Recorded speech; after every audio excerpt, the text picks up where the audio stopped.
যে জাতি গোটা পৃথিবীতে সবচেয়ে আজ পর্যন্ত বেশি মার খাচ্ছে সে জাতির নামটা কি বলুন তো?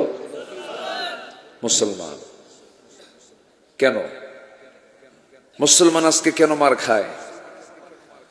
মুসলমানদের উপর আজকে এত কেন অমানবিক নির্যাতন চলছে? এটার হেতু কি? এটার কারণগুলো কি? যদি আমরা এক কথায় বলতে যাই তাহলে মূল কারণ হলো আল্লাহর দেওয়া সংবিধান, আল্লাহর দেওয়া একমাত্র কিতাব আল কোরআন আল করিমের বিধান থেকে মুসলিম আজকে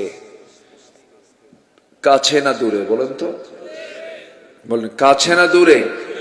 শুধু দূরে না, অনেক দূরে, অনেক দূরে। কোরআনকে শুধুমাত্র নাম সর্বস্ব ধর্মীয় কিতাব হিসেবে মানতে চায় অনেকে, বলে যে এটা ধর্মীয় কিতাব, এটা দিয়ে আবার রাষ্ট্র চলবে, এটা আমরা মানি না। আছে কিন্তু আসতে বলে, আছে কি না? এবং এটার সংখ্যা কি কম? কমও না। একটা বিশাল সংখ্যক জনগোষ্ঠী, তাদের চিন্তা হলো কোরআন দিয়ে ধর্মের কিছু কাজ চলবে, মসজিদ চলবে, মাদ্রাসা চলবে, দান সদকা চলবে। এটা দিয়ে আবার সচিবালয় চলবে কেন? গণভবন চলবে কেন? ক্যান্টনমেন্ট চলবে কেন? আদালত চলবে কেন? তাদের কাছে এটা অপছন্দনীয় এবং তারা এটা বিশ্বাস করতেও চায় না। কিন্তু আসলে কি কোরআন গতানুগতিক অন্য ধর্মের মতো শুধু ধর্মীয় কিতাব না। শুধু 300 থেকে 350 আয়াত আছে শুধু ফিজিক্স কেমিস্ট্রির উপরে, সায়েন্সের উপরে। আল্লাহু আকবার বলবেন না? আপনি কি চান? আপনি চিকিৎসক, চিকিৎসা নেবেন, পাবেন। ইঞ্জিনিয়ারিং কোন তথ্য নেবেন, পাবেন। গবেষক গবেষণা পাবেন, সাহিত্যিক সাহিত্য পাবেন, রাজনীতিবিদ রাজনীতি পাবেন,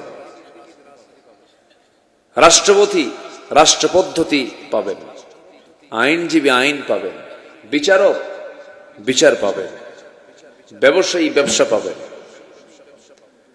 এমন কোন দিক এবং বিভাগ নাই যা এর মধ্যে বাদ পড়েছে। তাহলে বলুন তো, এই কিতাব কি শুধু সাধারণ কোন ধর্মের কিতাব? মহাকাশ নিয়ে কথা আছে এই কোরআনে কারীমের ভিতরে, অকল্পনীয়। এটা মানুষের দ্বারা কখনোই সম্ভব নয়।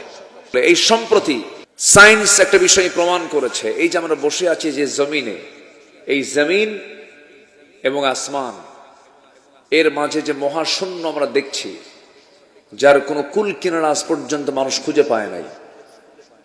এই আসমান এবং জমিন একসময় একসঙ্গে লাগানো ছিল। একসঙ্গে কি লাগানো ছিল? এর মধ্যে কোনো শূন্যতা ছিল, লাগানো ছিল একসঙ্গে। সায়েন্স বলছে প্রচন্ড একটা ধাক্কার মধ্য দিয়ে এই বিশাল আসমান এবং জমিনের এই মহাশূন্যতা মাঝখানে সৃষ্টি হয়েছে। ধাক্কার মধ্য দিয়ে এই মহাশূন্যতা পয়দা হয়েছে। এটাকে বলে বিগ ব্যাং থিওরি। মানে এটা একটা হচ্ছে সায়েন্সের একটা আধুনিক তাদের নাম দেওয়া বিগ ব্যাং থিওরি। যারা গবেষণা করেন তারা এটা শুনে থাকবেন, শুনেছেন। এই বিগ ব্যাং থিওরি সায়েন্স, এই আধুনিক সায়েন্স, তারা এটা সম্প্রতি তারা এটা প্রমাণ করেছে, বলল যে এটা এরকম ছিল। কিন্তু আল্লাহ তাআলা আজ থেকে ১৫০০ বছর আগে আমার নবীকে জানিয়ে দিলেন। কিভাবে জানিয়ে দিলেন দেখেন, যারা অর্থ বুঝবেন তারা একদম ক্লিয়ার হয়ে যাবেন।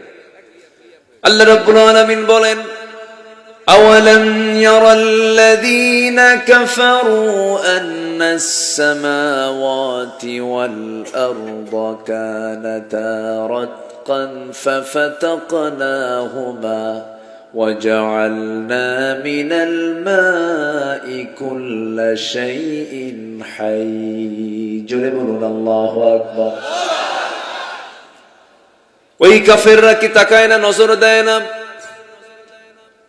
নিঃসন্দেহে আসমান এবং জমিন এক সময় লাগানো ছিল, এক জায়গায় ছিল, কিন্তু সময়ের পরিক্রমায় এক পর্যায়ে মহা ধাক্কার মধ্য দিয়ে বিশাল মহাশূন্যের পয়দা হয়েছে।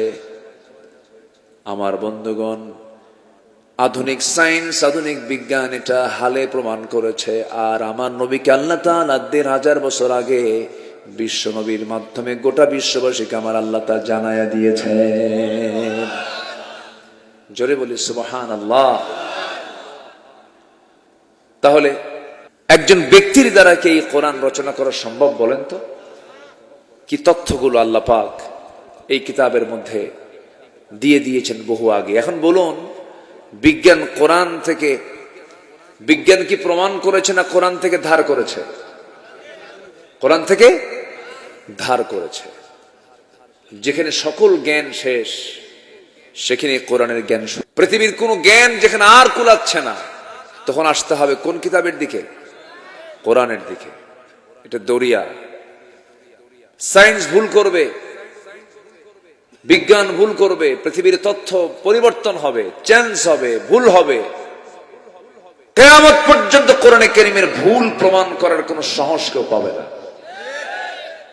এত বড় একটি মজবুত কিতাব থাকার পরেও আজকে মুসলমান হয়ে পুঁজিবাদকে রিসিভ করে, সেকুলারকে রিসিভ করে, ন্যাশনালিজমকে রিসিভ করে, সোশ্যালিজমকে রিসিভ করে, গ্রহণ করে নেয়। মুসলমান তো পৃথিবীর তৈরি করা আইনকে বিশ্বাস করতে পারে না। যদি বিশ্বাস করে, তার ঈমান আছে না গেছে? তার ঈমান আছে না গিয়েছে? তার ঈমান আর থাকবে না।